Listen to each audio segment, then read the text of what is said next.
C'est l'heure du grand dossier, soyez bien évidemment les bienvenus sur LCI. Ce soir, 7 enjeux, pétroliers russes interceptés, l'heure de la riposte. Regardez ces images, images exclusives, TF1, LCI juste derrière moi de ce pétrolier russe intercepté à environ 40 km de nos côtes. C'est lui qui concentre toutes les attentions. Les autorités sont en fait sur le qui-vive depuis plusieurs jours maintenant.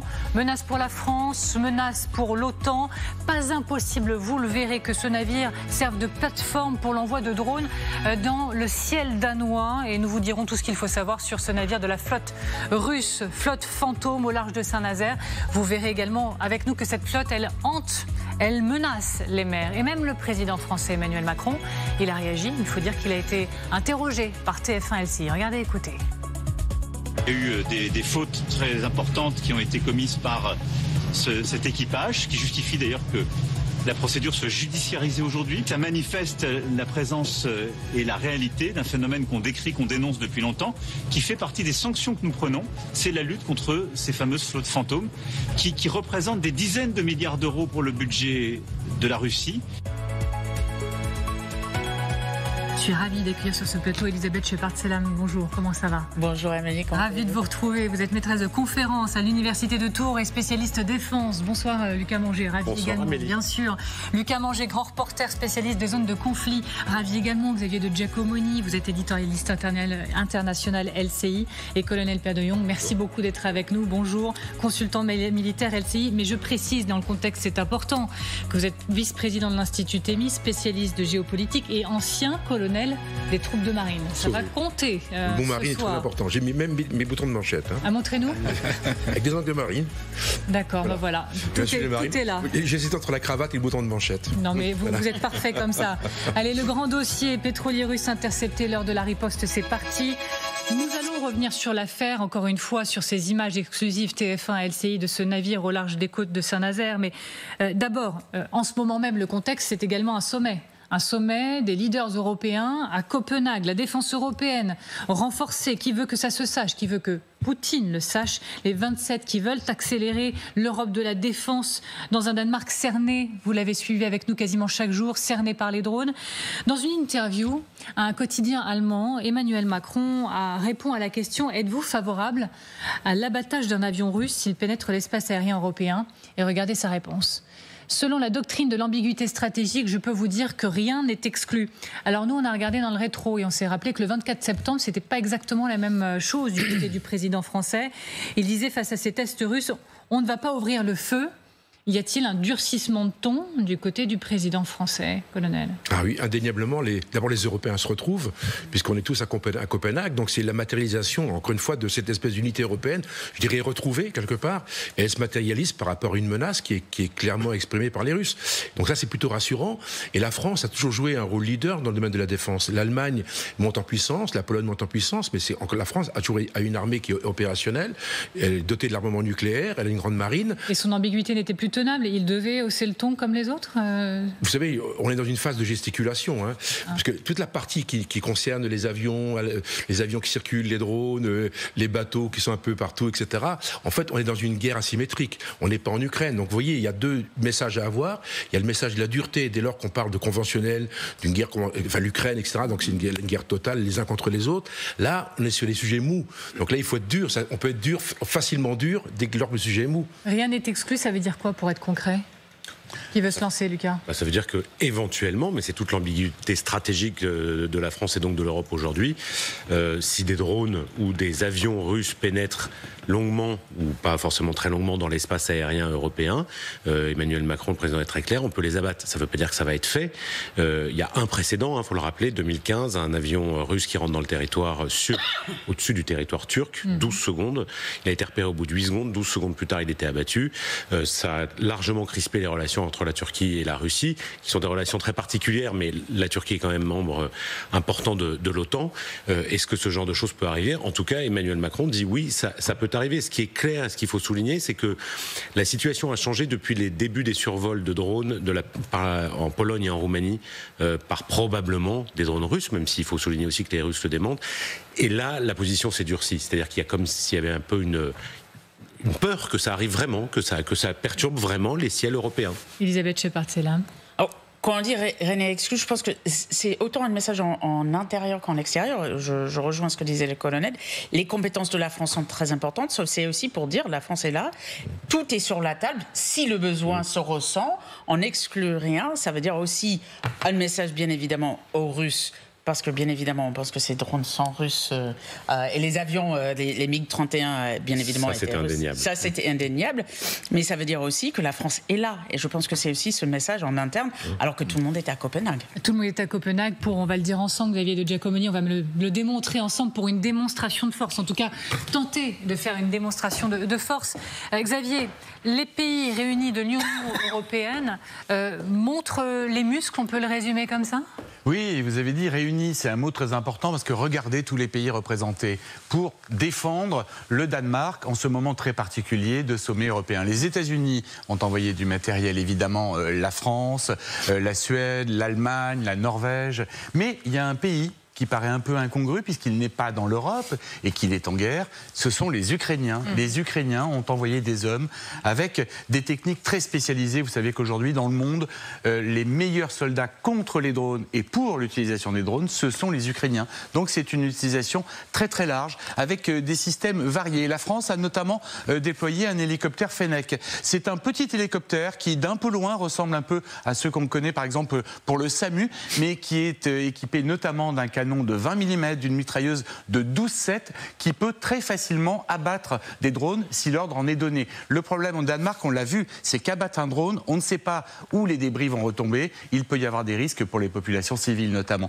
La Suède aussi a fait part d'un matériel qu'elle déploie, qu'elle a conçu en moins de 3 mois. En fait, on a pris un radar, on a pris une mitrailleuse commandée et on en a fait un engin anti-drone qu'on a baptisé LOC. Vous voyez cet engin. La particularité, c'est qu'il peut se monter sur tout type de véhicules. Il peut être aussi en station au sol. Il pourrait, par exemple, faire partie du fameux mur de drones que l'Europe voudrait mettre à sa frontière orientale. Mais Xavier, même les États-Unis, là, je ne parle plus que de l'Union européenne, mais il faut le souligner, même les États-Unis déploient leur défense. Là. Alors là, on est sur des moyens extrêmement lourds, puisque vous voyez cet avion, c'est un Boeing P-8A dénommé Poséidon, et c'est un avion de lutte sous-marine. Pour faire simple, c'est un avion de guerre électronique, mais qui, en prime, peut attaquer des sous-marins, les détecter, les détruire. Et cet avion est déployé, évidemment, on ne connaît pas exactement où, mais c'est un signe de plus. Ça, c'est vraiment du signalement stratégique, parce que là, on n'est pas sur de la lutte anti-drone, on est sur des moyens extrêmement lourds. Et puis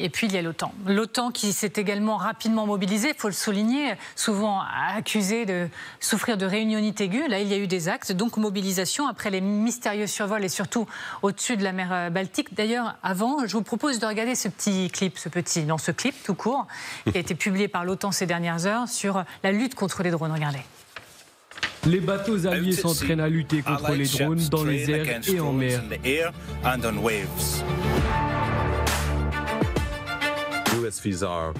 Les drones navals sont très difficiles à détecter.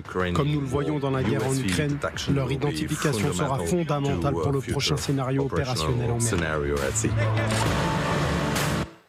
Et voilà, avec la musique qui va bien. C'est typiquement le genre de canon anti-drone très efficace. Et je précise, Xavier, que déjà, dès lundi dans cette émission, on a fait l'état de tous les exercices que l'OTAN a menés ces dernières heures, ces derniers jours, pour faire état de sa force. À vous la parole. Alors, le paradoxe, c'est que la Baltique, aujourd'hui, c'est un lac otanien. Depuis que la Suède et la Finlande ont rejoint l'organisation du traité de l'Atlantique Nord, les Russes n'ont plus que la petite portion de territoire. Ils ont du mal à circuler. Parce qu'en prime, il y a les détroits, notamment au niveau du Danemark, qui les empêchent d'aller et venir peut-être comme ils veulent en cas de conflit avéré. Alors l'OTAN déploie des moyens, centrales de renseignement, espionnage en tout genre. Des frégates sont à la mer, notamment une frégate allemande. Mais attention, la frégate allemande, il y a une semaine, elle a été survolée par quoi ? Par un avion russe. Et la boucle est bouclée. Merci beaucoup Xavier de Giacomoni. Nous sommes en direct de Copenhague avec vous, c'est la Bougriou. Merci beaucoup d'être en direct avec nous, avec Morgan Pope. Alors, on est clairement, c'est là à Copenhague, dans la démonstration de force en direction de Poutine. Ça c'est clair pour vous, c'est là ? Oui, absolument. Personne ne s'en cache d'ailleurs. Emmanuel Macron a cité la Russie directement. Ursula von der Leyen en a fait de même en arrivant ici à Copenhague. Démonstration de force, de détermination et surtout la riposte. Elle peut marcher seulement si elle est collective. Donc il va aussi falloir être unis sur la question. Rien n'est exclu en termes de riposte, disait le chef de l'État français. Et là, concrètement, que font les 27 en ce moment? Eh bien, ils discutent des moyens d'assurer la défense face à de nouvelles menaces. Alors il y a évidemment la défense au niveau de l'espace dont vous parliez à l'instant, le mur de drones qui fera partie des hypothèses évoquées tout à l'heure. Et puis concernant le mur de drones, justement le mur anti-drone, pardonnez-moi, ce sera la Commission européenne ensuite qui donnera une feuille de route d'ici à la fin du mois d'octobre après ces discussions. Il est aussi question du renforcement du flanc est du continent européen, vous le savez, pour les pays notamment qui partagent leurs frontières avec la Russie. Pourquoi? Parce que tout simplement ces intrusions, elles ont mis en quelque sorte le doute sur les capacités des 27 à se défendre face à ces menaces aussi hybrides, aussi différentes et qui ne sont jamais affichées, jamais réalisées, en tout cas ouvertement de la part des Russes. Autre enjeu, et c'est presque paradoxal, celui de ne pas surréagir. Côté français, de nombreuses sources nous expliquent qu'il y a des provocations manifestes de la Russie et que là aussi, tout l'enjeu justement, c'est de ne pas répondre à la provocation en surréagissant. Merci infiniment, c'est la Brio avec Morgan Pope depuis Copenhague. Merci à tous les deux. Nous sommes en direct avec Alain Berluet. Bonsoir, merci beaucoup d'être avec nous ce soir, Alain Berluet. Vous êtes correspondant du Figaro à Moscou. On va voir votre article de ce jour. Drone, avec ses attaques, Poutine veut intimider l'Europe pour qu'elle retire son soutien à l'Ukraine. On va s'y arrêter. D'abord, je vous soumets la réaction de Dmitri Peskov au sujet de ce mur de drone, anti-drone. L'histoire nous montre que la construction de murs est toujours un mauvais signe. Il est donc regrettable que la politique militariste et conflictuelle de l'Ukraine puisse désormais se concrétiser sous la forme de nouveaux murs de séparation.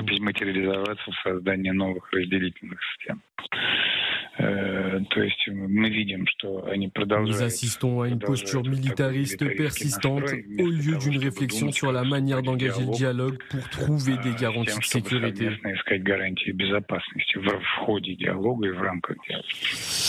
Alain Berluet, ce que nous on appelle démonstration de force du côté de Copenhague des Européens, voire de l'OTAN par extension, puisque même les États-Unis s'en mêlent et d'autres encore, tout ça c'est de nature à impressionner Vladimir Poutine ou pas? Écoutez, je pense pas, sincèrement, je pense pas vraiment. Ce à quoi on assiste en ce moment, c'est, me semble-t-il, des tentatives, des initiatives russes pour diversifier la palette de son offensive anti-occidentale, ici au moyen de drones, mais également par la désinformation et de multiples actions dont on a parlé ces jours derniers, pour une raison simple, c'est que son armée piétine sur le front. Rien ne se passe vraiment. On entend ça et là, et périodiquement, la prise de tel ou tel village, mais fondamentalement, le jeu ne change pas. La ligne s'est plus ou moins stabilisée et en tout cas ce grignotage dont on parle il est très lent et même pas de nature à geler le front, ce qui pourrait être au fond une des visées de Poutine, mais ça il n'y arrive pas, donc il tente autre chose, c'est-à-dire faire croire aux voisins européens et membres de l'Alliance de l'Ukraine que la solidarité occidentale ne fonctionne pas. Et c'est pour ça qu'il nous teste, qu'il teste ses partenaires otaniens au moyen de ces drones. Merci, on reste ensemble Alain Berluet. Et effectivement, on a regardé ce que dit l'Institut pour l'étude de la guerre sur la progression du front russe ou non. Eh bien, l'ISW nous dit que la progression russe ralentit encore en septembre, surtout dans la région de Donetsk. Donc ça renforce votre idée qu'en difficulté sur le front, en tout cas n'avançons pas aussi vite qu'ils le voudraient. Ils cherchent à se renforcer par ailleurs en nous divisant. Mais cette question, est-ce qu'aujourd'hui on peut dire que c'est un pari perdu de Moscou? Parce qu'ils sont là les Européens, ils sont là à Copenhague, ils mettent en acte leurs paroles, les Américains ne sont pas très loin. C'est un pari perdu? Les Américains ne sont pas très loin et surtout le ton a changé aux États-Unis. Je pense que si l'objectif était de nous diviser, mais aussi de nous diviser vis-à-vis des Américains, c'est-à-dire mettre une sorte de division entre les Américains et les Européens, déjà, si des avions américains sont présents, mais surtout dans des paroles, maintenant on verra dans les actes, pour les Américains, on montre en tout cas, au moins de manière superficielle et plutôt dans du concret aujourd'hui aussi, qu'on est là et on est ensemble.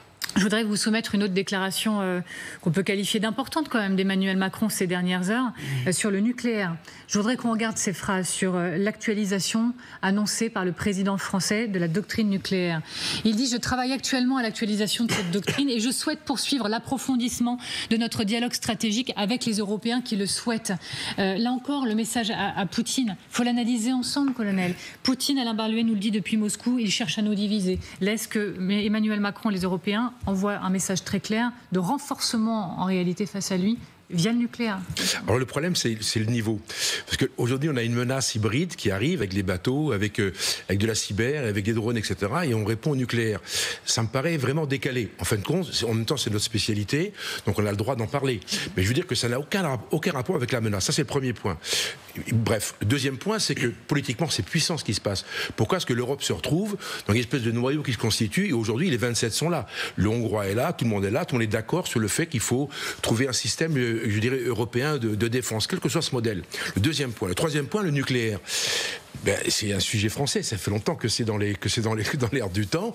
Aujourd'hui, le problème, c'est que à quoi pense le président? Personne ne le sait, parce qu'il a dit aujourd'hui, il a dit il y a quelques semaines, qu'éventuellement notre capacité nucléaire pourrait, s'appliquer aux États européens. Le général de Gaulle le disait déjà. Tous les chefs d'État européens, français, l'ont dit. On dit toujours que l'armement nucléaire français pouvait intéresser les autres. Mitterrand, que j'ai bien connu, et Chirac, même chose. Le problème aujourd'hui, c'est le suivant. C'est que qu'est-ce qu'on cherche en faisant ça? Parce que le problème, c'est la décision. C'est le seul truc qui est important. Donc si on garde la décision, après on peut faire tout ce qu'on veut autour. C'est pas le problème. Si on partage la décision, c'est un autre monde. Et là, à l'heure où je vous parle, je ne connais pas la fin de l'histoire. Je vous vois réagir tous les deux. Allez-y, Elisabeth et Luc. La première chose qui me vient à l'esprit, ça c'est le discours du président. Hier, on a eu un discours sur le nucléaire à destination des Russes et aussi du haut commandement américain, du président américain. C'est intéressant que ça vient dans l'espace de 24 heures, avec des tons très différents et des objectifs très différents peut-être, mais avec le même message vis-à-vis des Russes aussi. C'est-à-dire, on est présent, il y a de la modernisation, il y a la refonte en quelque sorte du nucléaire, mais on est bien présent et on n'hésitera pas. Lucas, je retourne voir Alain Berluet à Moscou. Ce qui a changé très rapidement quand même par rapport à ce que vous disiez, colonel, c'est que les États-Unis n'offrent plus vraiment la même garantie à l'Europe. On sent qu'il y a ça se désarrime des deux côtés de l'Atlantique. Et donc le fait que Emmanuel Macron tienne ces propos-là, c'est aussi une manière de dire aux Européens, je vous ai entendu et nous on est là. Et il y a quand même quelque chose de positif. Ils sont aujourd'hui au Danemark tous ensemble, qui est qu'un certain nombre de pays européens se disent, après tout, si on se désarime des États-Unis, on a quand même un parapluie nucléaire, qui soit européen, français ou britannique, ou français et britannique, mais ça existe. Alors Alain Berluet, toujours en direct de Moscou, et merci encore une fois d'être avec nous. J'ai bien relu votre papier ce matin dans le Figaro. Moi, j'interrogeais le pari perdu de Poutine, mais le pari, visiblement, c'est toujours de réussir à bloquer même l'OTAN avec les drones. Et vous dites avec la volonté potentiellement de faire dégénérer tout ça en catastrophe médiatique, voire sociale. Enfin, c'est pas vous qui le dites, mais vous reprenez des experts ou des médias qui estiment que c'est ça l'objectif in fine. Ce qu'on constate, et ce que constatent certainement les autorités russes depuis Moscou, c'est que c'est, comme le dit un des experts, un seul drone survolant un aéroport européen peut créer un effet de panique avec des conséquences incomparables. Et ça, les Russes le savent bien, et ils mettent en avant leurs arguments, parmi lesquels, et je le constate moi-même, les drones ukrainiens qui arrivent ici sont aussi très nombreux. Ils suscitent beaucoup de désorganisation, des fermetures d'aéroports. Et il y a une forme, il faut le dire, une forme d'expérience, sinon de résilience des Russes, qui ont mis en place des plans de fermeture d'aéroports, de couloirs aériens, voilà. Et eux, à contrario, disent, ils savent qu'avec quelques drones, ils peuvent semer la panique. Merci beaucoup Alain Barluet d'avoir été avec nous depuis Moscou. C'est toujours précieux de vous entendre. Merci d'avoir pris le temps. Dans un instant, menace pour la France, menace pour l'OTAN. Un pétrolier de la flotte russe soupçonné d'avoir servi de plateforme de lancement pour les drones en direction du ciel du Danemark a été intercepté au large de Saint-Nazaire. Regardez ces photos, elles sont exclusives. TF1, LCI. Les autorités françaises sur le qui-vive. Ça fait des jours que ça dure. Un patrouilleur a été envoyé pour surveiller. Le parquet de Brest a ouvert une enquête. Même le président a réagi, interrogé par Céla Bourriou pour TF1 LCI. Regardez. Ces fameuses flottes fantômes qui représentent des dizaines de milliards d'euros pour le budget de la Russie, qui financent, selon nos évaluations collectives, 40% de l'effort de guerre russe.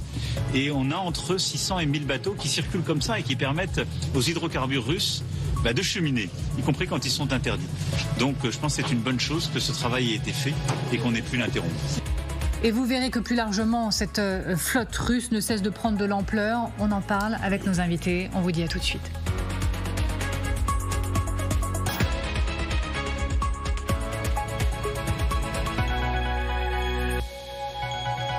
Vous êtes toujours devant le grand dossier avec toujours cet enjeu ce soir. Pétrolier russe intercepté, l'heure de la riposte. Oui, un pétrolier de la flotte russe fantôme dans le viseur de la marine française. Regardez ces images, elles sont exclusives. TF1, LCI.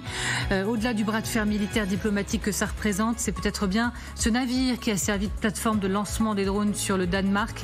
On en parle avec nos invités dans un tout petit instant, mais là tout de suite, c'est l'heure de l'essentiel de l'actualité. Et tout d'abord, le geste du Premier ministre à la veille de la mobilisation des syndicats. Sébastien Lecornu annonce une amélioration, je cite, de la retraite des femmes dans le budget de la Sécu 2026.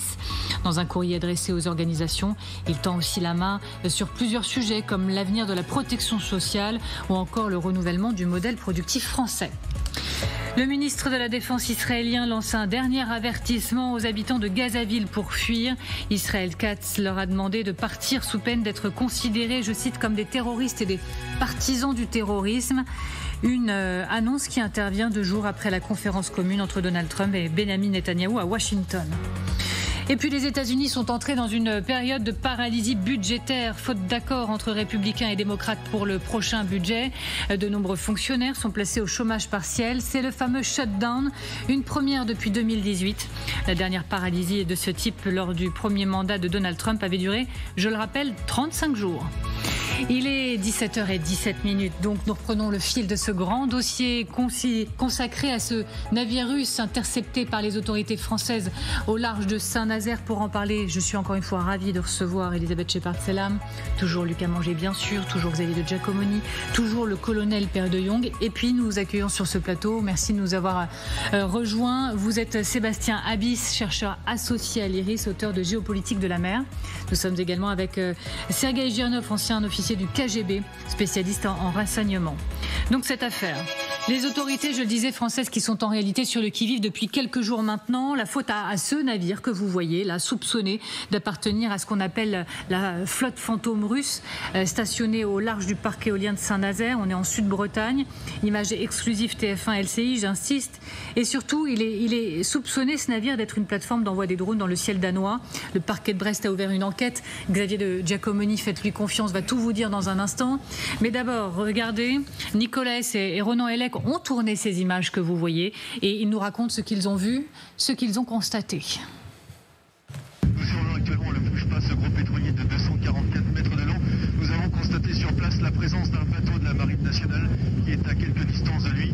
Il se situe bien au-delà du champ d'éoliennes en face de Saint-Nazaire. Il est à une 50aine de kilomètres des côtes. Voilà, merci à notre équipe donc, qui a pu tourner ces images en exclusivité. Allez Xavier, on y va devant cet écran. Vous allez nous dire ce que l'on sait, où se trouve ce navire, comment il est intercepté et comment est-il depuis surveillé, image à l'appui bien sûr, Xavier. Oui, des images assez extraordinaires qui ont été tournées par l'hélicoptère d'LCI avec Nicolas S. On voit ce bateau. Alors ce bateau, il a déjà une première particularité, c'est qu'il a de multiples noms. On l'a appelé tour à tour Pushpa, Boracay, Kiwala. On a vu tout à l'heure un navire de la Marine nationale qui l'escorte en quelque sorte. C'est-à-dire que pour le moment, on ne sait pas exactement ce qui s'est passé, pourquoi ce navire se retrouve là. Ce que l'on sait, c'est qu'il part d'un port dans la région de Saint-Pétersbourg, il traverse la Baltique et il se retrouve d'abord à l'est du Danemark, lorsque de premiers drones sont repérés, et puis ensuite à l'ouest du Danemark, vous voyez, dans un premier temps ici, dans un second temps ici, au moment même où des drones sont envoyés. Actuellement, il est donc au large de Saint-Nazaire, à peu près une trentaine de nautiques, de 1000 nautiques, donc 50 km de la côte, en dehors des eaux territoriales françaises, c'est important. Et ce qui s'est passé, c'est qu'à la sortie de la Manche, ce navire, au lieu de continuer vers le large du Cap Finistère, le large de l'Afrique pour partir vers l'Inde, eh bien, il a fait un virage sud-est, pour se retrouver devant Saint-Nazaire. Pour quelle raison, on ne sait pas. Est-ce que l'ordre lui a été donné par le bâtiment de la Marine nationale? Ça paraît peu probable, parce que ce bâtiment, il change de nom, mais il change aussi de pavillon. Un jour, il appartient au Bénin, un autre jour, il est sous pavillon du Panama. Et en fait, pour qu'un navire puisse être arraisonné, inspecté, il faut que le pays du pavillon donne son accord. Ça paraît peu vraisemblable, mais on n'en sait pas plus. Est-ce que ce ne serait pas tout simplement une provocation orchestrée par les Russes? Je rappelle évidemment que ce pétrolier fait partie de la flotte fantôme des pétroliers russes, pour venir, entre guillemets, nous taquiner juste devant nos côtes, mais pas suffisamment proche pour pouvoir être visité, intercepté. Toutes ces questions, on va se les poser ensemble sur ce plateau, bien sûr. Mais Xavier, dites-nous ce qui alimente la thèse du bateau plateforme pour l'envoi de drones dans le ciel danois. Alors, ce qui alimente cette thèse-là, c'est qu'il est présent à chaque fois qu'il y a des drones qui partent. Vous voyez, une enquête française a été ouverte par le procureur de Brest, justement pour, à un moment donné, voir s'il est possible de monter à bord, inspecter ce navire. Les drones ont pu être envoyés par des sortes de catapultes. En fait, ce sont des barres de fer sur lesquelles circule le drone. On en a vu de multiples images, notamment en Ukraine. C'est très facile à installer. On l'a vu aussi, vous savez, sur les camions que les Ukrainiens avaient réussi à faire passer en Russie pour attaquer des aéroports stratégiques russes. Alors, quelque part, sur ce bateau, il y a peut-être des traces de l'envol de ces drones. C'est ce que les autorités françaises voudraient vérifier. Mais le cadre légal, le droit de la mer, fait que c'est très, très compliqué à faire. Combien de temps va-t-il rester là? On peut voir d'ailleurs sur sa coque qu'il a un mouillage ici. Est-ce qu'il est son ancre? Vous voyez, l'ancre part vraiment à la verticale, donc il est certainement pas totalement au mouillage à l'heure actuelle. Oui, c'est pas facile à voir, l'image bouge en plus. On voit aussi que ses moteurs tournent, mais ça c'est normal, puisque à partir du moment où il est à la mer, pour alimenter tous les systèmes électriques de bord, les moteurs tournent quasi en permanence, même s'il est au mouillage. Merci beaucoup Xavier. On reste sur ces images et on va y revenir avec vous, expert en plateau. Merci encore une fois Xavier, c'était parfait. Combien d'hommes selon vous à son bord? Imaginez-vous, autre question effectivement, qu'il puisse y avoir là une plateforme, de quoi avoir une plateforme d'envoi de drones dans le ciel danois. Pour l'instant, si on suit aussi ce qu'a déclaré le président de la République cet après-midi à ce sujet, la prudence s'impose, donc pas de conclusion hâtive. Ce qui est intéressant en revanche, c'est l'enquête qui semble en cours, ce qui vient d'être présenté, qui montre tout l'intérêt d'observer ce dossier, cette navigation. On voit bien que finalement, la question, en fait il y a une question, c'est est-ce qu'il y a un problème technique, sujet qui avait été évoqué il y a 2-3 jours autour du sous-marin russe au large de Gibraltar, où nous sommes dans une demi-provocation, c'est-à-dire on n'est pas trop près des côtes, on est dans la zone un peu molle où le droit peut être bafoué, un peu distordu, etc. Mais on n'est pas encore dans les violations les plus complètes.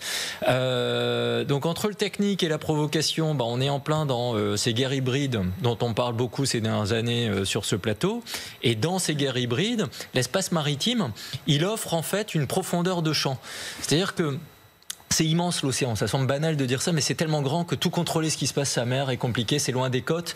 Et c'est là où on doit mesurer tout le travail effectué par la Marine nationale dans la surveillance maritime, dans l'action de l'État en mer, à la fois pour protéger en cas de catastrophe maritime, mais aussi en termes de surveillance. Et on voit bien aujourd'hui que dans tout l'emballement autour des provocations de la Russie sur le domaine des drones, peut-être qu'en effet, on découvrira que les départs de drones se font depuis l'océan, ce qui ne va pas forcément de soi de prime abord, mais qui tactiquement est plus logique, puisque depuis l'océan, vous êtes davantage caché des écrans radars que depuis des plateformes terrestres. Alors on est également avec Sergueï Girnov, encore une fois, merci d'être avec nous. Pour vous, la signature russe, elle est évidente ? Elle est évidente parce qu'on sait que ce bateau est parti du port russe qui transporte le pétrole russe. Peut-être l'équipage est aussi russe, mais ça, nous ne savons pas exactement. Mais surtout parce qu'il est passé par la mer Baltique et surtout parce qu'il était déjà soupçonné de faire des activités un peu provocatrices dans la mer Baltique. Il y a autre chose aussi. Vous avez parlé des drones, mais ça se trouve qu'il fait aussi une opération d'espionnage parce qu'il peut aussi porter des équipements électroniques qui peuvent écouter tout ce qui se passe autour de lui et sur les côtes françaises. Il peut aussi avoir des plongeurs sous-marins qui peuvent aussi faire des opérations dans les profondeurs de la mer. Donc, vous savez, pour le moment, nous ne savons rien du tout, mais le problème, comme vous l'avez dit, comme vous l'avez souligné, il est dans les zones internationales. Et donc, en principe, pour le moment, il n'a pas violé les lois maritimes. Il a parfaitement le droit, malheureusement, de se trouver là où il se trouve et de ne rien faire si ça lui plaît. Alors, je vous vois tous réagir juste sur la question de l'espionnage. Est-ce que vous êtes d'accord, Sébastien Wiss, sur le fait que ce navire puisse servir d'espionnage, de navire d'espionnage le long de nos côtes ? Je ne sais pas si il s'agit d'être d'accord ou pas d'accord. Il s'agit d'être conscient aujourd'hui que dans cette guerre hybride, tous les moyens sont déployés et que, encore une fois, la mer est souvent en phase avancée sur des attaques, des menaces, parce que c'est malheureusement un peu le Far West, la mer. Et ça, je crois qu'il faut avoir conscience. C'est-à-dire que géopolitiquement, on a une nervosité du monde qui s'est accentuée d'abord sur mer ces dernières années avant d'être sur terre. Et en fait, ce qu'on vit là, c'est un phénomène qui illustre que le droit est encore très flou dans le maritime, même s'il y a les eaux internationales et les eaux territoriales. C'est tellement compliqué de surveiller les passages d'une zone à l'autre que, encore une fois, la Marine nationale fait ce qu'elle peut, mais on voit que l'océan immense, c'est un sujet. Est-ce qu'il y a de l'espionnage, du matériel technologique, d'écoute ? Encore une fois, ce sous-marin au large de Gibraltar, je rappelle que c'était le même qu'on avait observé au large des côtes d'Armor françaises au mois de juin, qu'un chalutier avait repéré, que la Royal Navy avait ensuite, courant juillet, dans la Manche, un peu éconduit. Il était sur sa route vers la Méditerranée. Il était dans ses routes. Et en même temps, il était dans ses routes. Donc, est-ce qu'encore une fois, là, comme pour le sous-marin, il s'agit aussi de dire aux Européens, coucou, on est là, on est capable de se rapprocher, on a différents joujoux en mer. Et dans ces joujoux en mer, on a quand même, dans l'affaire du pétrolier, notre ambiguïté à nous. C'est-à-dire qu'aujourd'hui, est-ce que le sujet va être que dès que quelque chose est russe, nous allons mettre un affolement général et je trouve que nous sommes confrontés à quelque chose qui n'est pas très clair aujourd'hui dans la stratégie européenne ou française, qui est de savoir est-ce que nous sommes en conflit ouvert avec tout ce qui est russe et la question stratégiquement est délicate parce que je trouve qu'aujourd'hui tout ce qui est russe devient suspect et on a un emballement un peu fort. Je voudrais pas rappeler les épisodes Nord Stream, etc., où on avait dit que c'était la faute de la Russie et on a découvert ensuite que c'était des Ukrainiens. Mais soyons prudents. Alors, l'appel à la prudence, on le relaie bien évidemment, on n'a pas tous les éléments clés. C'est juste qu'on s'est demandé s'il y avait quand même des précédents, se demandant si on était là sur une idée un peu fantasque et isolée. On a lu qu'en Allemagne, il y avait un navire de la flotte Fantôme qui avait déjà été soupçonné d'avoir servi précisément de base de lancement pour des drones observés près d'infrastructures stratégiques. Colonel, je rappelle encore une fois que vous êtes ancien colonel des troupes de marine.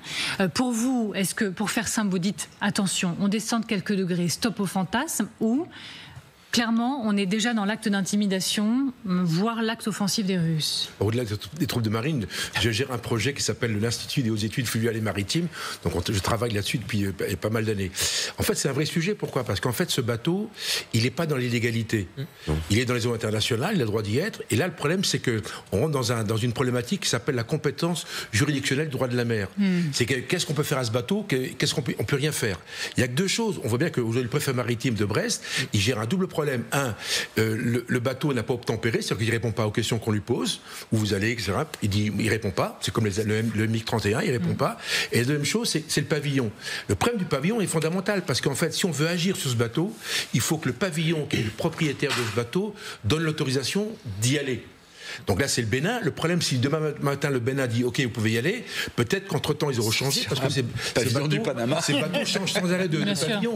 Et ils seraient peut-être panaméens. Donc le problème, on ne pourra pas y aller, parce qu'encore une fois, c'est comme une ambassade.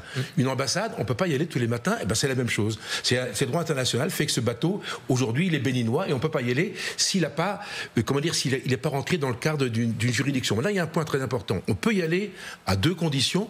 La première, s'il y a un trafic de drogue avéré, et la deuxième, s'il y a un exemple, s'il se met à dégazer, et si on rentre dans le cadre de la lutte contre la piraterie écologique, pour faire court. Et ça existe. Autrement, pareil, même question. Vous estimez qu'on est dans une forme de surréaction ou clairement la tension monte d'un cran avec des navires qui se rapprochent dangereusement de nos côtes, Lucas, avec des questions maintenant d'espionnage que Sergueï par exemple a mis sur la table, etc. Non, on est dans une ambiguïté des deux côtés, c'est-à-dire que les Russes jouent à l'ambiguïté avec cette flotte de navires fantômes et particulièrement en l'espèce ce bateau qui est au large de Saint-Nazaire, et ils jouent sur cette ambiguïté parce que on voit ces images exceptionnelles que vous avez pu tourner, ça fait 244 mètres de long ce bateau, hein. On ne sait pas combien de marins dessus, peut-être peu, hein. Il y a des combien, une dizaine, une quinzaine, oui. Et on joue sur et tout le monde joue sur cette ambiguïté, y compris la marine française, parce que pour le dérouter ce bateau, pour lui signaler qu'on l'a vu, visiblement on était nous aussi à la limite de nos eaux, c'est-à-dire qu'on a joué nous aussi de cette ambiguïté en disant à ce bateau, vous répondez pas effectivement sur la radio, vous répondez pas à nos injonctions, donc on l'a pas intercepté, on l'a poussé littéralement. On sait même pas si on l'a dérouté, en fait. C'est là où il y a toute une ambiguïté. On joue aussi de cette ambiguïté et tout le monde joue de cette ambiguïté des deux côtés, mais là ce qui a changé, c'est qu'on y répond, c'est-à-dire qu'à l'ambiguïté russe qui envoie des navires un peu partout sur la planète et particulièrement dans les détroits européens pour montrer sa puissance et éventuellement alimenter ce soupçon d'espionnage, parce que rien ne dit à ce stade qui est effectivement de l'espionnage, ou des systèmes permettant de couper des câbles sous-marins comme c'est arrivé en mer Baltique, oui, ça peut arriver sur ce genre de bateau.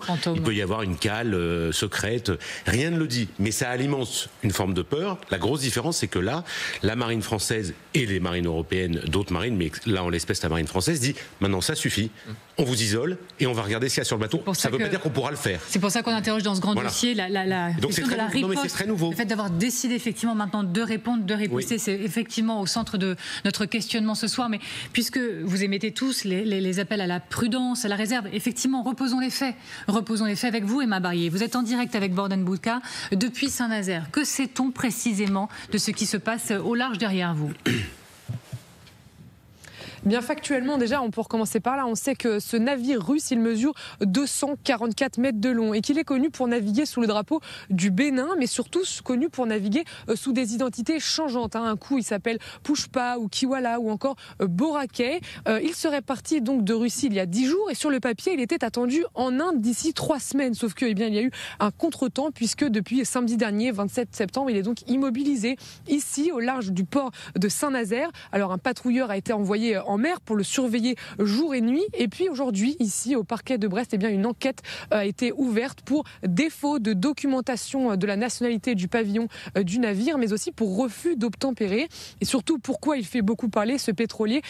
Parce qu'il est soupçonné de faire partie de cette fameuse flotte fantôme qui avait été mise en place par la Russie depuis le début de la guerre en Ukraine pour contourner l'embargo sur le pétrole russe. Il fait donc partie des sanctions de l'Union européenne et du Royaume-Uni. Et puis, très récemment, c'est le Danemark qui le soupçonne d'avoir servi de plateforme de lancement à tous les drones qui ont à plusieurs reprises ces derniers jours survolé le pays. La presse danoise, justement, qui l'avait suivi grâce à des traceurs, précise que ce pétrolier était justement présent dans les eaux danoises à chaque fois que des drones avaient survolé le Danemark. Merci pour les faits, Emma Barrier et Borden Boudka depuis Saint-Nazaire. Merci beaucoup à tous les deux.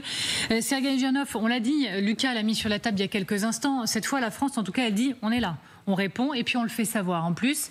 Du coup, c'est quoi ? C'est un bras de fer qui s'engage avec la Russie. Comment peut réagir la Russie après ça ? Oui, c'est un tout petit peu un bras de fer, mais il faut dédramatiser pour le moment. Bien évidemment, il ne se passe rien. Il n'a pas violé quoi que ce soit par rapport aux eaux territoriales françaises. La marine française, elle est là pour le contrôler. Donc, par rapport à ça, rassurons-nous. Il y a autre chose. Vous savez, il y a un côté positif à cette action qui est un peu provocatrice et même très provocatrice. C'est que, vous savez, il y a beaucoup de gens qui disaient « Oh, la guerre en Ukraine ne nous concerne pas, la Russie ne nous concerne pas, elle est loin à l'est, quelque part, à 3000 km de nous, de nos frontières. les chars russes, on ne les verra pas de sitôt sur les Champs-Élysées. Et on a oublié un tout petit peu que dans notre dos, il y a l'océan Antarctique, il y a l'océan Atlantique et il y a la Méditerranée. Et dans la Méditerranée et dans l'océan Atlantique, il y a beaucoup de bateaux, dont les bateaux russes. Et donc, à la limite, ce bateau nous rend service. En fait, c'est une vaccination, en quelque sorte. C'est quelque chose qui nous permet, en fait, d'être vigilants et de comprendre que le danger ne peut pas venir tout simplement de l'Est, parce que nous sommes protégés par l'Allemagne, la Pologne et d'autres pays qui sont devant nous et finalement l'Ukraine. Mais derrière nous, nous avons la mer et le danger peut venir de la mer. Alors, j'ai plus ma source, mais je lisais quelqu'un, Elisabeth Shepard-Sedam, qui disait après tout, c'est le rappel que la première frontière directe avec la Russie pour la France, c'est la mer.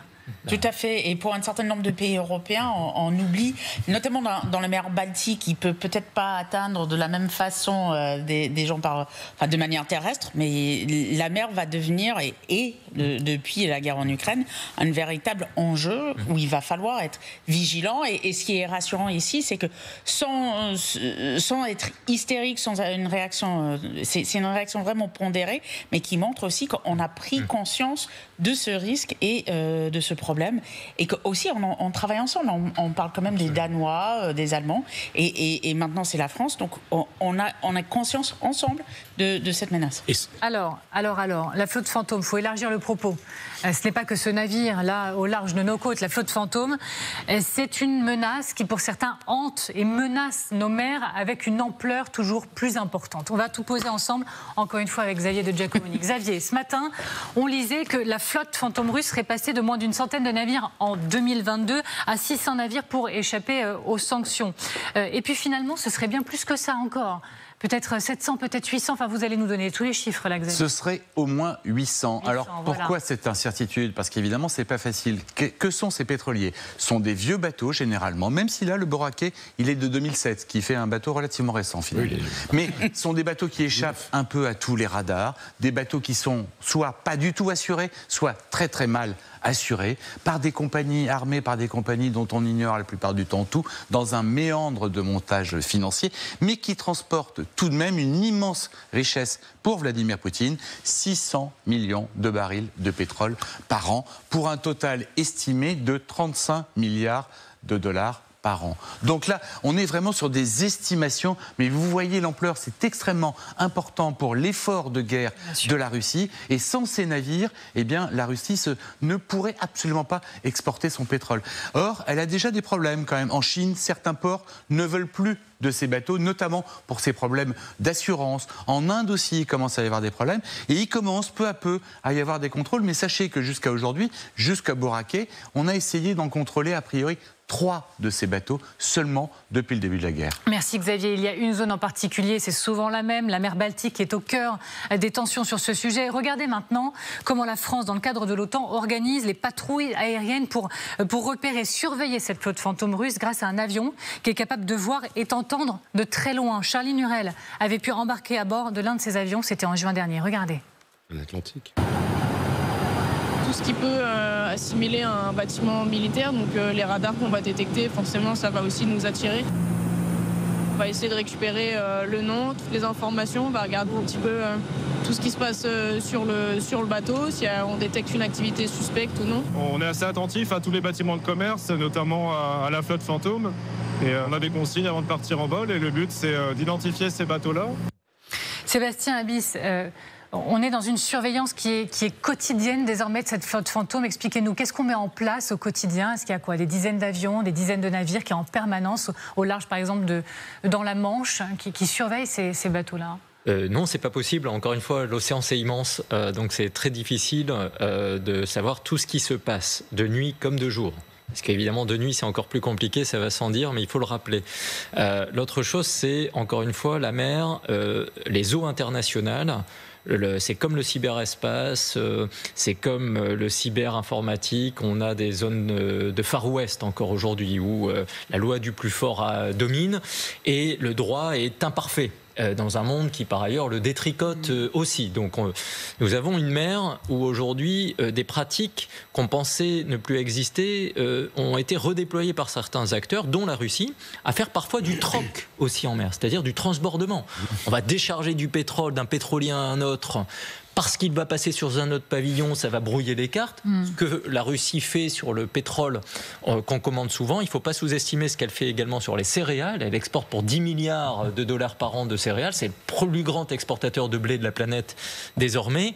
Et la Russie a transbordé parfois du blé pour pouvoir le mettre sous autre pavillon. Bon. Donc on a du troc parfois en mer, y compris pour échanger d'autres marchandises avec certains pays. Et on a besoin de décharger parfois du pétrole en Inde pour qu'il soit raffiné en Inde. Et l'Europe a parfois acheté du pétrole russe via l'Inde.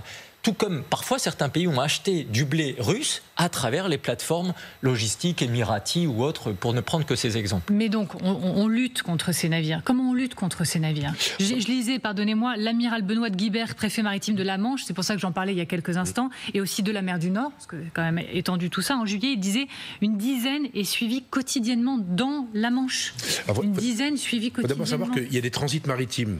Donc vous avez les grands océans, ça c'est incontrôlable, Sébastien a parfaitement raison, c'est incontrôlable. Par contre, ces bateaux passent par des passes, par des endroits plus resserrés. Gibraltar, le Danemark par exemple, le Danemark et la Suède, la sortie de la mer Baltique, c'est tout petit. Et donc vous avez des passes. Donc là, on peut les contrôler. On sait quand ils sortent, on sait quand ils entrent. Et c'est à ce moment-là qu'on les identifie.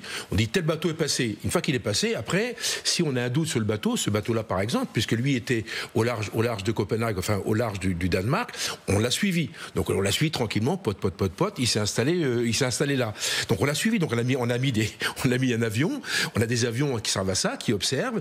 Après, c'est référencé. L'informatique, on rentre la taille de l'avion. Vous avez un dictionnaire des bateaux. Donc les 800 bateaux qu'évoquait Xavier il y a quelques minutes, ils sont référencés. On sait que c'est un bateau comme ci, comme ça. Il y a 6 mois, il était panaméen. Aujourd'hui, il est libérien. Après-demain, il est béninois. À vous écouter, parfois on se dit tout ça est devenu tout à fait. À vous écouter, parfois on se dit tout ça est devenu tout à fait normal et finalement entrer dans notre quotidien. Mais nous, mais vous, parce que vous êtes au cœur de ce sujet-là. Mais pardon, mais pour des personnes comme moi, on se dit mais moi j'ai vu les chiffres avec Xavier. On est passé de 600 à potentiellement 800. Peut-être même plus, sans doute plus. Tout ça, c'est en train de prendre une forme d'ampleur. On est complètement à côté de la plaque. Vous avez parfaitement raison. Le problème qu'on a, c'est qu'on superpose les problèmes. En fait, ce bateau, il transporte du pétrole. Pourquoi il est arrêté ? Vous savez que les cargaisons de pétrole, elles peuvent se vendre plusieurs fois dans l'itinéraire. Lorsqu'il part de Russie chargé à bloc avec du pétrole russe, la cargaison est rachetée par les Indiens à l'instant 3 jours après, par n'importe qui. Donc ce bateau peut s'arrêter.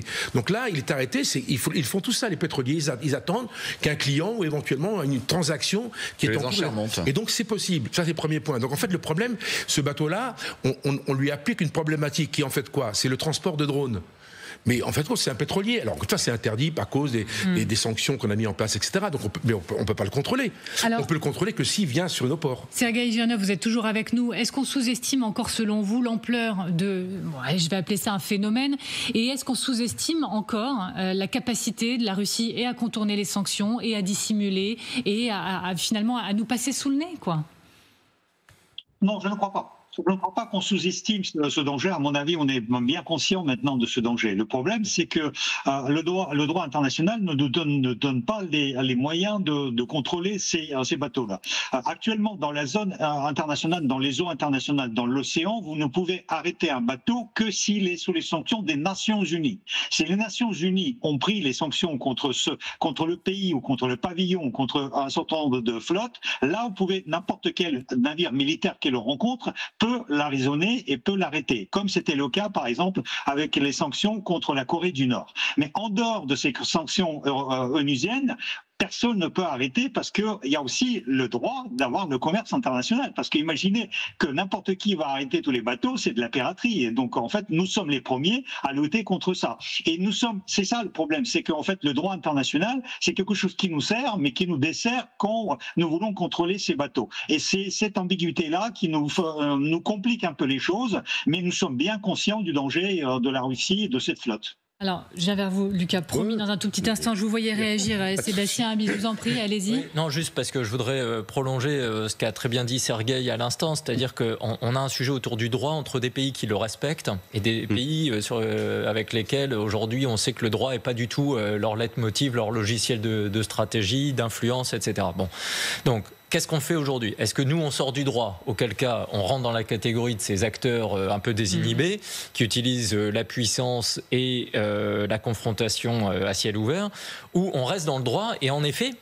encore une fois, on l'évoquait tout à l'heure, est-ce que la Russie, de plus en plus, à travers ce type de situation, ou les drones, ou d'autres choses sur le cyber, ou la désinformation, est-ce qu'elle teste pour qu'on sorte de notre cadre juridique habituel et on franchisse un Rubicon qui, pour nous, pose une vraie question stratégique. Lucas, dis oui. J'ajoute à ça, et c'est exactement dans le droit fil, que cette flotte, elle est visible et c'est volontaire. C'est une provocation de la Russie. Il y a les aspects économiques que vous avez décrits. Depuis le début de la guerre en Ukraine, ce qui se passe sous la mer, on ne le sait pas. C'est mystérieux, c'est confidentiel, c'est les abysses. Mais il y a régulièrement des sous-marins russes qui s'approchent très dangereusement des côtes britanniques ou françaises, qui obligent l'aéronavale française, qui envoie des patrouilleurs aériens, la marine a envoyé des frégates anti-sous-marines. Mais ça, c'était jusqu'à présent invisible. Pour les marins et pour les armées françaises, c'est un danger réel qui a augmenté depuis l'invasion de l'Ukraine par la Russie. Là, c'est un cap supplémentaire parce que c'est visible. D'ailleurs, regardez, à nos yeux, on voit ce bateau, on s'interroge. Les marins, eux, ont l'habitude, ils voient des sous-marins russes, ils essayent de les cataloguer, de savoir d'où ils viennent, où ils vont quand ils y arrivent. Mais c'est aussi une menace là. La Russie est sortie de cette ambiguïté stratégique et de l'ambiguïté juridique, et donc nous contraint à prendre des décisions. Et nous, j'imagine qu'on ne va pas sortir pour le moment, en tout cas, de l'ambiguïté juridique. Il est probable que personne ne monte sur ce bateau dans les heures qui viennent, parce qu'on n'a pas le droit de le faire. Non, c'est en quelques mots. En fait. Oui. J'allais rajouter à ce que disait Lucas, surtout, ils nous testent. C'est pas simplement qu'ils sortent de cette ambiguïté, c'est qu'ils veulent voir comment on réagit. Et cette prise de conscience qu'on a désormais, et notre façon de réagir, tout en gardant l'aspect de respecter le droit international, montre aussi qu'on est capable d'y répondre et si nécessaire, d'aller plus loin. Je dois remercier infiniment Sébastien Abis d'avoir été avec nous. C'était précieux de vous recevoir, de vous entendre sur ce sujet ce soir. Je rappelle que vous êtes auteur de Géopolitique de la mer. Merci beaucoup. Nous, on se retrouve dans un tout petit instant. Et si la Russie n'avait plus les moyens de faire sa guerre, ou en tout cas moins les moyens? On vous parle souvent sur ce plateau de l'économie russe en difficulté, mais sacrifiée sous l'autel de la guerre. Mais cette fois, c'est peut-être bien le budget de la guerre qui est en perdition. On vous en parle dans un instant. À tout de suite.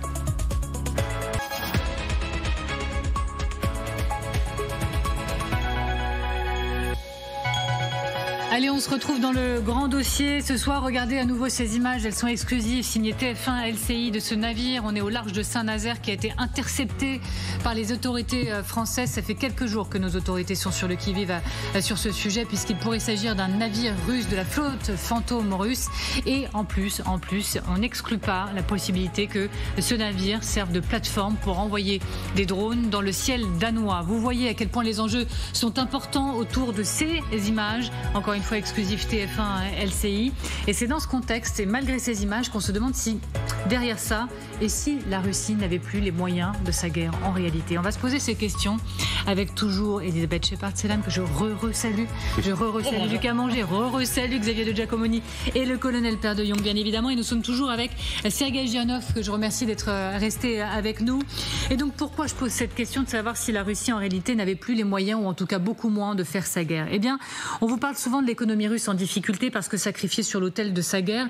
Mais cette fois, regardez cet article du New York Times qui dit ceci: le budget militaire de la Russie diminue alors que le coût de la guerre atteint les limites économiques du Kremlin. Dans les chiffres, ça donne quoi? Selon un projet de budget soumis au Parlement, c'était lundi, les dépenses de défense nationale de l'État devraient passer de 163 milliards en 2025 à 156 milliards pour le budget 2026. Écoutez, non, dans quelques instants. D'abord, on va vous écouter sur ce sujet-là. Est-ce que oui ou non, Sergueï Gianov, par exemple, est-ce que vous dites, ça y est, la Russie connaît ses limites budgétaires de guerre? Malheureusement pas. Vous savez, le budget en Russie est adopté pour 3 années consécutives et le budget actuel, en fait, il était adopté pour 2025, 26, 27 et il prévoyait systématiquement la baisse des dépenses militaires depuis l'année dernière. Alors, en réalité, donc, en fait, ils votent le budget qui, sur le papier, prévoit la baisse et après, ils le corrigent en cours de l'année en la hausse. C'est ce qui s'est passé pour l'année 2025. Et je suis persuadé que c'est exactement ça qui va se passer aussi pour l'année 2026. Merci Sergueï, on reste ensemble encore une fois, mais ça fait écho quand même à des mots de Donald Trump la semaine dernière qui disait que la Russie était un tigre de papier militaire, mais aussi un tigre de papier économiquement parlant. Regardez ce que dit Keith Kellogg maintenant. Lui, il parle de forces militaires russes qui sont désormais décimées. Je ne sais pas si les généraux de Poutine lui disent la vérité ou non, mais il ne peut pas surpasser l'OTAN. Il ne peut pas surpasser l'Occident. Il ne le peut tout simplement pas. Il n'a pas la capacité de le faire. J'ai parlé à des dirigeants de haut rang à Washington et on m'a posé cette question précise. La Russie peut-elle gagner cette guerre? J'ai répondu non, ils ne peuvent pas. Ils n'arrivent pas à gagner la guerre depuis 3 ans. Et en ce moment, regardez les forces militaires de Poutine. Elles ont été décimées. Lorsque vous regardez ces unités en première ligne, elles ont été laminées au cours de la première année de la guerre et il sort des chars de réserve. Il sort des chars des musées pour les envoyer au front. Alors, colonel, je vous voyais déjà réagir. C'est la méthode Coué ou c'est une forme de réalité? Alors bon, la partie musée, je ne vais pas y rentrer parce que je pense qu'il exagère vraiment. Par contre, sur la partie richesse, oui. Un exemple, vous avez cité le chiffre de 163 milliards, qui est un grand chiffre. Les États-Unis, à valeur égale et à temps égal, c'est 1000 milliards. Pour la défense. Vous rendez compte le décalage, donc vous voyez bien que, et que pour la Russie, il faudrait intégrer l'ensemble de l'Europe, donc vous voyez effectivement la puissance, si vous voulez, de capacité d'investissement des Européens ou de l'Occident de façon générale, évidemment bien plus importante que celle de la Russie. Le deuxième point qui est très important, c'est qu'il faut voir structurellement qu'est-ce qui se passe. Le problème, c'est qu'il y a une jeunesse russe qui est envoyée au front. Globalement, l'armée russe est en gros 1,3 ou 1,5 million d'hommes, c'est vraiment très important. Le deuxième truc, c'est qu'on avait vu il y a tout à l'heure, c'est le problème du cours du pétrole. Le cours du pétrole baisse, ils n'arrivent pas à le contrôler, donc ça c'est très important pour les questions de revenus. Puis après le problème, ils ont une inflation qui est fondamentale et l'inflation est de 8,5%. Donc le problème, c'est les taux directeurs. C'est un peu de finance, c'est pendant 30 secondes. Quand vous voulez contrôler l'inflation, vous mettez des taux directeurs qui sont hauts. Les taux directeurs de la Russie sont à 18%. Nous, la BCE les font à 2%. Ce qui veut dire qu'aujourd'hui, l'argent est cher et rare en Russie. Donc les investisseurs ne peuvent pas investir. Ce qui veut dire que concrètement, que la machine est en train de se ralentir. Elisabeth Shepard-Selam, je rappelle quand même qu'il y a des petits effets qui se font sentir. Il y a eu le projet de budget, je le disais, pour l'année prochaine présenté à la Douma. Il demande des efforts à la population pour combler le déficit budgétaire qui atteint 43 milliards d'euros. La TVA, elle va passer de 20 à 22% au 1er janvier. Oui. Ça inquiète maintenant visiblement les consommateurs. C'est eux qui vont payer. C'est vraiment c'est sa population. Alors, on a cette impression qu'il a beaucoup de soutien de sa population néanmoins dans sa guerre, mais jusqu'à quel point quand le TVA va être ressenti, là pour le coup par tout le monde, ça de Moscou, Saint-Pétersbourg, peut-être ils vont pas sentir la conscription et la guerre de la même façon, mais là c'est tout le monde parce que c'est le TVA. Mais malgré tout, vous estimez que c'est une méthode Coué de se dire par la voix de Keith Kellogg, Trump, etc. et d'autres que bon, effectivement ça va mal, ils sont décimés. Alors je pense qu'il y a deux choses. Je pense que c'est toujours bon de rappeler des véritables chiffres de la Russie. C'est pas parce que c'est un très grand pays géographiquement et qui gesticule dans tous les sens que ça a le même budget par exemple militaire. Je pense que le colonel avait raison de rappeler les chiffres, et le budget américain c'est pour une année, c'est voté chaque année, c'est une énorme somme pour un seul pays dans l'OTAN, donc clairement il faut relativiser la puissance économique russe dans le contexte actuel. Maintenant l'administration américaine aime beaucoup aller un peu au-delà et être un peu dans une rhétorique très... dans l'excès, vous voulez dire. Dans l'excès, voilà. Oui, mais c'est justement intéressant que la rhétorique américaine est en train de changer. Keith Kellogg n'aurait jamais dit ça avant l'échec du sommet d'Anchorage. Faut pas oublier que Keith Kellogg, il allait à Moscou il y a encore quelques semaines, rencontrer Poutine, rencontrer des généraux et dire tout ça va se régler très rapidement et on va reprendre le business. C'est pas un diplomate, hein, c'est un businessman. Et ce qui est intéressant, c'est ce changement de ton, d'autant plus... Pardon, un militaire. C'est pas une classe, hein. Oui, pardon. Il est en marche par rapport. Mais ce que je veux dire, c'est que le changement de ton est important parce que par ailleurs, ils savent très bien, les Américains, que eux, et c'est d'ailleurs ce que demandent les Européens, ils peuvent faire tomber l'économie russe. Ce que ne peut pas faire l'Europe, on en est au 18e plan de sanctions et ça marche un peu, mais pas assez, alors que les Américains peuvent le faire. Ils peuvent avoir cette capacité à abîmer très sérieusement et à contraindre les Russes probablement un jour à aller à des négociations. Ils ne le font pas. Mais le changement de ton, je trouve, est très intéressant. C'est pas juste le changement de temps. On entend Keith Kellogg et pas Witkoff. Oui, il y a des rumeurs à Washington que Witkoff est sur le départ et que justement on voit Keith Kellogg qui était très effacé parce qu'il était. On avait cru même à un moment qu'il avait été un peu éjecté carrément de là. Un néoconservateur extrêmement classique en fait. Et extrêmement pro-ukrainien et anti-russe de ce côté. Et il a toujours tenu ce discours-là. Le souci sur l'économie russe, c'est qu'effectivement elle est plutôt très mal en point, mais avec son économie de guerre, Vladimir Poutine peut tenir son pays encore de nombreuses années. Le constat est sans doute à peu près juste. En revanche, il ne faut pas compter là-dessus pour que ça fasse perdre la guerre à la Russie. Mais Sergueï Girnov, ça va commencer à se sentir pour les Russes ? Ça va se sentir pour les Russes, mais effectivement, je suis d'accord, il ne faut pas sous-estimer en même temps la résilience de cette économie russe. Ils sont en mal, ça va mal, ça va de plus en plus mal, mais ils peuvent malheureusement avoir des réserves pour soutenir cet effort de guerre. Et il n'y a pas que l'économie qui doit décider ça. Vous savez, moi j'attends toujours le plan B de Trump qui a dit « je vais donner à l'Ukraine autant d'armes qu'elle n'a jamais eues ». Je vous remercie tous d'avoir été avec moi et avec nous pour ce grand dossier. Merci Sergueï Girnov, merci Elisabeth Shepard-Selam, colonel Pierre de Jong, Xavier de Giacomoni, Lucas Manger. Merci à vous bien sûr de nous regarder.